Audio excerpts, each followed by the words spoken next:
Distinguished guests, ladies and gentlemen, dear friends, it's my pleasure to open 2019 Annual Security Review Conference.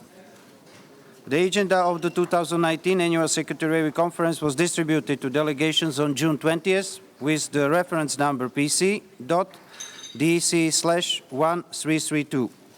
Excellencies, ladies and gentlemen, the OSCE participating states created this event as a means to enhance security dialogue and implementation of commitments. Our overall goal remains to bring stability and comprehensive security to people on the ground. I would like to warmly welcome our speakers for this opening panel. First, His Excellency Miroslav Lajčák, the Minister for Foreign and European Affairs of Slovakia and the OSCE Chairperson-in-Office for 2019. Our second speaker is Dr. Heinz Fischer, co-chair of the Ban Ki-moon Center for Global Citizens and the 11th State President of the Republic of Austria. Our third speaker is the Right Honorable Baroness Ashton. Baroness Ashton is Upholland is the former Vice President of the European Commission and the former High Representative of EU for Foreign Affairs and Security Policy. Our final speaker on the opening panel is Ambassador Thomas Greminger, the Secretary General of the OSCE. Excellencies, ladies and gentlemen, if you allow, I will grant the permission to media representatives to be present for the opening remarks of our distinguished high-level guests. With no further ado, I'm just giving the floor to the Minister. Please, Minister, the floor is yours. Thank you, Ambassador Bohaj. Good morning, Excellencies, ladies and gentlemen. It's an honor for me to be here to open this annual Security Review Conference. And I want to start by going back to the beginning.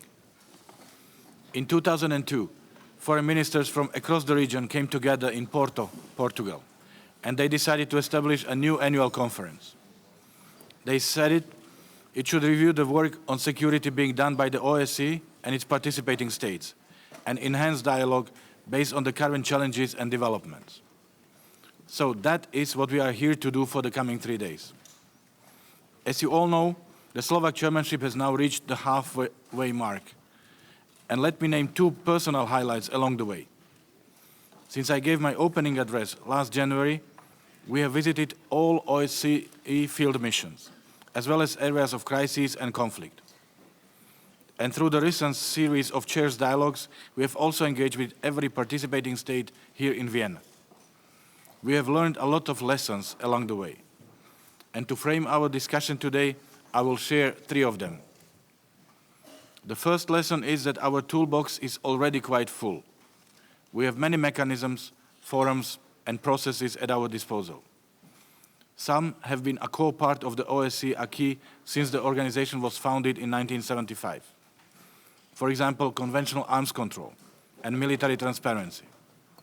Other tools and mechanisms are more recent innovations, such as the OSCE's Transnational Threats Department, which was formed as a response to the increasingly borderless nature of security threats, or the elaboration of a conflict cycle toolbox, which boosted our early warning and conflict prevention capacities.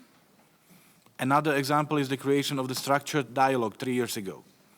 It gave new life to what has always been part of our core business, increasing transparency, reducing risks, and reinvigorating arms control and confidence building. And in my engagement with Vienna-based ambassadors, I heard a clear distinction. We do not necessarily need to create new structures or mechanisms. Instead, what we need is the political will to better use the tools we have. And this is a message I agree with. Progress does not come simply from creating new initiatives. In fact, that is often the easy part. The harder things to do is to implement and to effectively work within existing frameworks and commitments, to find opportunities for dialogue, to try new ways of communicating and negotiating, and to take on different perspectives and viewpoints. Like I said, this is not easy. But if we want to use this organization to its full potential, it is something we simply have to do.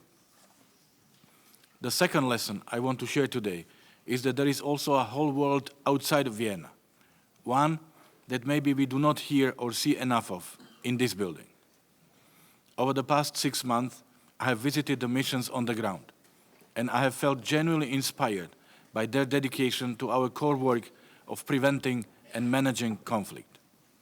This is where we can see the real and unique value of our comprehensive approach to security. Our missions are working in close cooperation with local and national actors. They are talking to and listening to people on the ground, and they are working in a truly cross-dimensional way. But I want to also stress, the picture in the field was not all positive, because we also visited areas of crisis and conflict.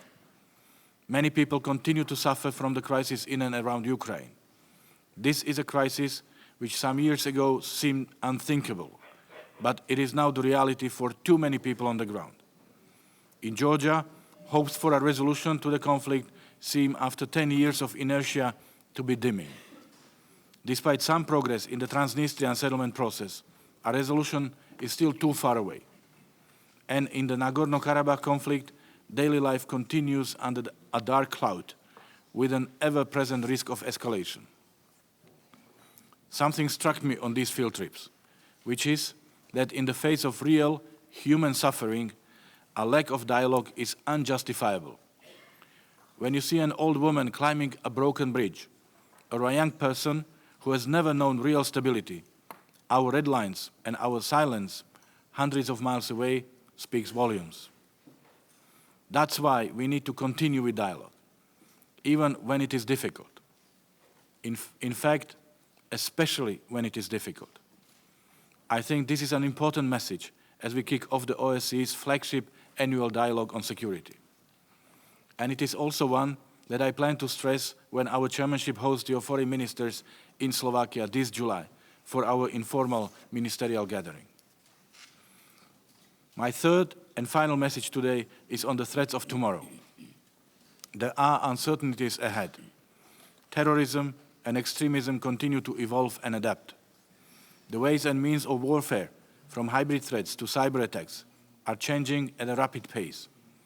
Environmental threats pose a complex danger to our societies, and distinctions that used to be clear are increasingly blurred. The good news is we are more equipped than ever to deal with these threats. We have better data, research, and technology. We have stronger field presences and communication tools. We have broadened our understanding of security, realizing, for example, that the participation of women is not just an option, but a necessity, and that the voices of young people help us to better understand the path ahead of us. We are also doing more to reach out and partner with other regional and multilateral partners. So we have built on the Helsinki Final Act, layer upon layer, and we have ended up with an organization that is more comprehensive now than it has ever been. But as we look towards the future, we should also draw heavily from the past, because some of the most fundamental elements of the OSCE might hold the key to combating not only the challenges we are facing today, but also the threats on the horizon. And here, I'm talking about our principles and commitments, our openness to dialogue, our belief that even in a non-like-minded group, there is a way to find consensus. These elements have been there from the beginning, over 4 decades ago, and paradoxically, they could also provide us with the answers for the decades ahead. Yes, we have lost sight of some of these values along the way. There is no point denying this. We have not always stuck to the rules, and our dialogue has not always been effective. As we all know, at one stage last week, it even looked like we would struggle to find consensus on a procedural document which would have blocked this entire conference from going ahead. But there is time to turn this around. Next year, we will mark 30 years since the adoption of the Charter of Paris for a New Europe. This document outlines a clear vision for dialogue and cooperation. And I cannot think of a better opportunity than this one to recommit to our founding core values for a safer future for all. So, Excellencies, ladies and gentlemen, I want to thank you all for being here today. My thanks go in particular to Baroness Ashton and President Fischer, who joined us today to share their expertise and wisdom. Thanks also to Secretary General Greminger for his steadfast support. And thank you all for being here to talk about the way ahead for security in the OSCE space and to recommit to our most fundamental principles, which can, I believe, stand the test of time. Thank you. Thank you very much, Minister. Now, let me pass the floor to Dr. Heinz Fischer. Your Excellency, you have the floor. Excellencies, ladies and gentlemen. First of all, let me congratulate the OSCE Chairperson-in-Office, Miroslav Lajčák, and the whole chairmanship team for the excellent organization of this annual Security Review Conference. Having the headquarters of the OSCE here in Vienna underlines the great importance of this city as a hub for international organizations and thus for multilateralism. I'm a firm believer of human rights. No one should have to grow up and experience conflict or war and the consequences of war. No one should lose his or her home through national disasters. And no one should be discriminated because of his or her gender, race, religion, or cultural background. These and many other challenges are being tackled under the OSCE umbrella. Ladies and gentlemen, a long time lies behind us since the OSCE had its first meetings during the Cold War in the 70s. While before 1990, the so-called Conference on Security and Cooperation in Europe was focusing mainly on multilateral dialogue and mediation between the two blocs of East and West, the post-Cold War era saw the creation of an institution and actual field operations. In 1994, the OSCE, as we know it now, was born and is celebrating its 25th birthday this year. Distinguished delegates, during my 12 years as President of the Austrian National Assembly and the 12 years as President of Austria, I had the great honor and several opportunities to speak at multiple OSCE summits and express my gratitude towards the OSCE mission to build cooperation and trust in order to make society more peaceful and just. In recent years, weaknesses of democracy in some countries and the fear of decline have gained momentum. This year's European Parliament elections, in my opinion, displayed the rise of nationalist movements and their opposition against multilateralism. The My Country First policy and the dissolution of the Iran nuclear deal are only a few examples of steps in the wrong direction. The fast pace of globalization, the new era of digitalization, migration flows, and fast-rising demographics pose new challenges to our social structures. In times like these, OSCE is more important than ever. The United Nations, the European Union, NATO, and the Council of Europe regularly hold consultations on a technical as well as on a political level, which mirrors Chapter 8 of the United Nations Charter, which encourages regional arrangements to support the United Nations Security Council by helping to maintain international peace and security. Ladies and gentlemen, the aim for universal, lasting peace is at the forefront of the 2030 Agenda for Sustainable Development. Conflict prevention needs strong institutions, inclusiveness and cooperation, and is thus closely interlinked with the SDG 16. The Ban Ki-moon Center's mission, for instance, is to support the implementation of the SDGs through global citizenship education and the empowerment of women and youth. We strongly believe that by educating people about their similarities rather than their differences and teaching them that everyone has a global responsibility, we contribute to conflict prevention. The overall theme of this year's conference, namely for people, dialogue and security, is very well chosen. We must seek dialogue with people from conflict-affected areas. We must hear the viewpoints from the people who are not satisfied with our democracy and elect, for instance, far-right parties. We must work on a pluralistic and liberal democracy. Communication and cooperation are the key for building a secure and peaceful world for all of us. I wish the annual Security Review Conference a fruitful working and good results, and I thank you for your attention. Thank you very much, Mr. President. Now it's my pleasure to give the floor to Baroness Catherine Ashton. Your Excellency, you have the floor.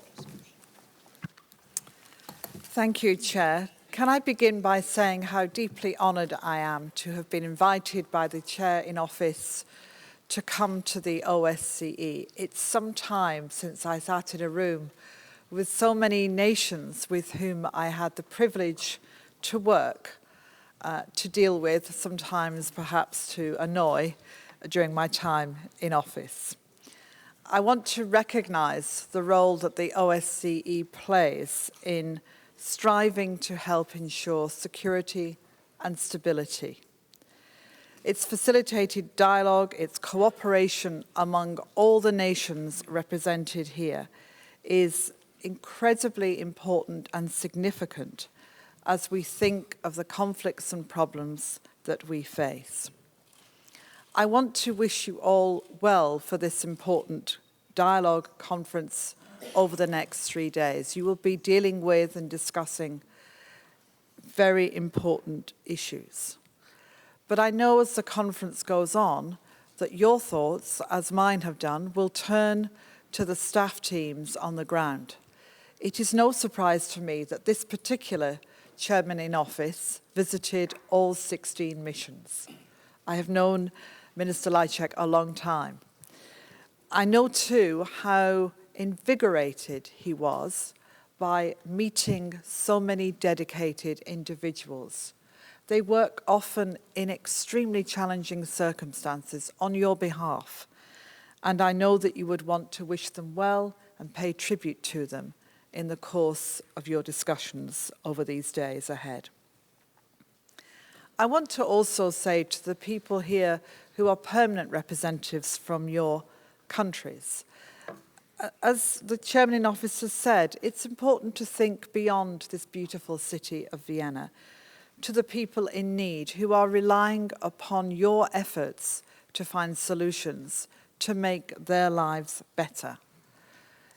Governments fail, economies fail, but the failure to prevent and solve problems is something that the OSCE was created to try and resolve, to try and find new ways, new dialogues, new opportunities to bring people together and find solutions. Progress is only made when there is true leadership. Doing nothing is not leadership. It's easy, it gets you to carry on in your position, but it's not leadership. And what is needed is true leadership from both men and from women. We've talked already about the importance of engaging women, not least because their lives are often most affected by conflict or by chaos. But they are part of the solution. It's impossible to get a solution that is lasting without them. And they should be participants in the resolution of conflict or in conflict prevention, not as an opportunity given to them, but as a right that they should take. We have, at the present time, more challenges than many diplomats or politicians can remember in their lifetime. Challenges that are big in quantity and intense and daunting in the reality of what they mean. They are political challenges and disputes. They are economic challenges. They are domestic and regional conflicts. They are simmering problems that seem to find no resolution, and they are everywhere. The toolkit that you have is the toolkit that you need.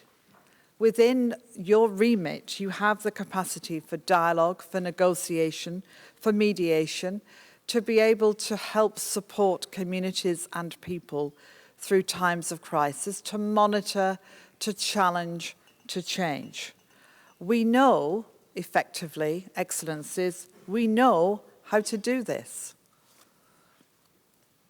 We need to think carefully about how we resolve issues and how we recognise that it's not just the political challenges that we face, but the economic ones too. We have generations of young people who want what we have always wanted. They want a future. They want the opportunity to learn. They want the opportunity that they see ahead of so many others and wonder why it is not available to them. So we need to think about, in our quest for change, for answers, that economics needs to meet politics, that we need to have economic solutions alongside the political solutions that we seek. But most of all, we need collaboration. There is no issue that any nation faces that can be resolved alone. The biggest issue of climate change, our concern about cyber warfare, terrorism, trade questions, global problems that may have started somewhere, but they don't stay there and affect us all.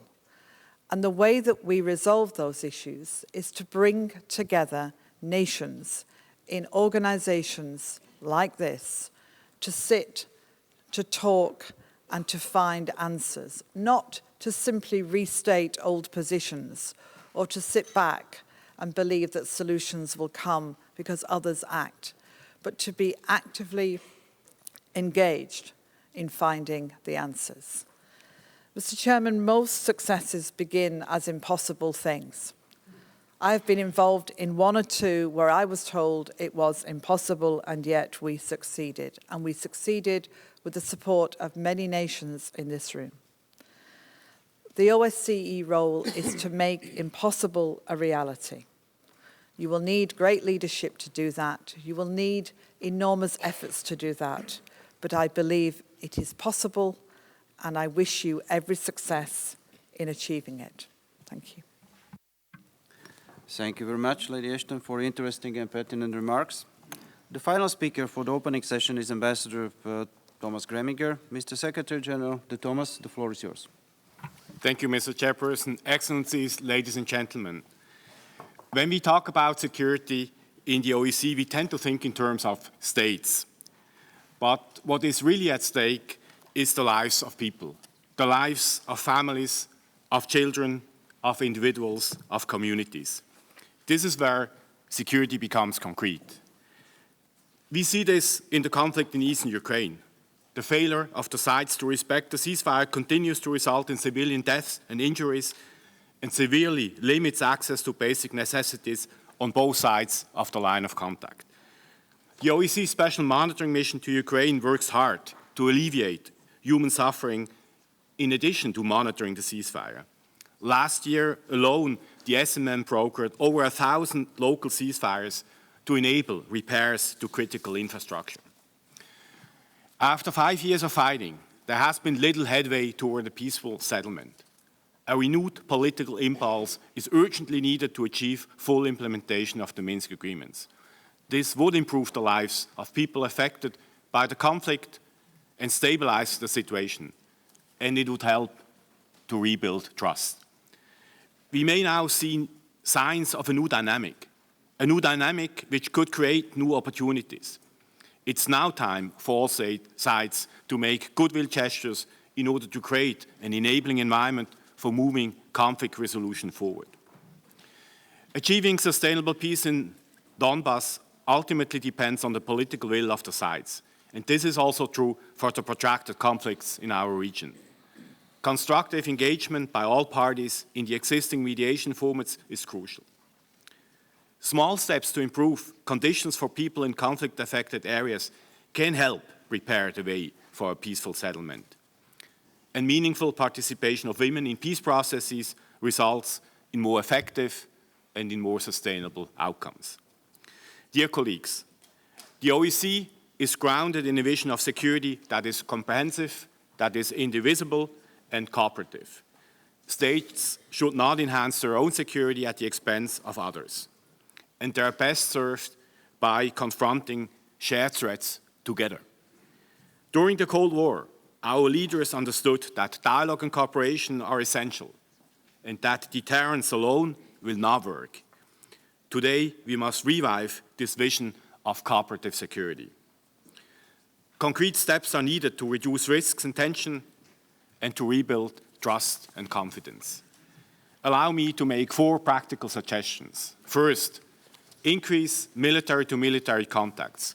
The OSCE has brought military experts together to study military doctrines and trends in military forces and activities in our region. Such contacts should be continued and strengthened.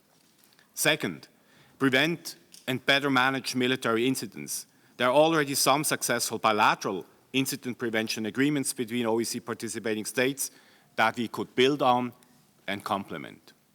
Third, enhance military predictability and reduce risks through greater transparency.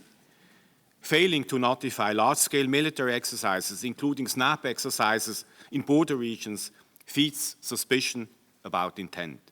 Notifications and briefings through OSCE channels could enhance communication and prevent misunderstandings and miscalculations. And finally, improve implementation of the Vienna document to enhance transparency, predictability, and stability. This could be done by operationalizing the points of contact mechanism, by updating the catalog of major weapon equipment systems, and by developing best practice guidelines for voluntary implementation. Dear colleagues, the OSCE offers a rare venue where inclusive dialogue on security is still possible. Our key platform is currently the structured dialogue, which has already proven its potential for reducing misperceptions and creating an environment conducive to rebuilding trust and confidence. Indeed, this informal, state-driven process is a confidence-building measure in itself. Participating states should maintain its momentum and continue to use it to advance result-oriented efforts. Excellencies, security is also affected by rapid technological change, which offers numerous benefits but also creates new vulnerabilities. I hope that the OSCE might become a platform for meaningful dialogue on technology and security, to exchange best practices and enhance cooperative approaches. For example, if we could create a framework to encourage responsible uses of artificial intelligence, this would reduce its risks and increase its benefits to security for people across our region.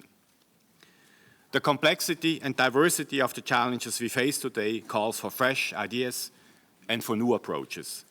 Getting stuck in old patterns of thinking and interaction poses a risk in itself.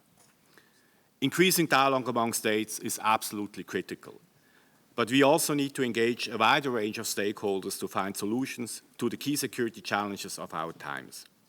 That is why the OSCE is engaging young experts from across our region to develop a vision of security and cooperation to achieve a safer future.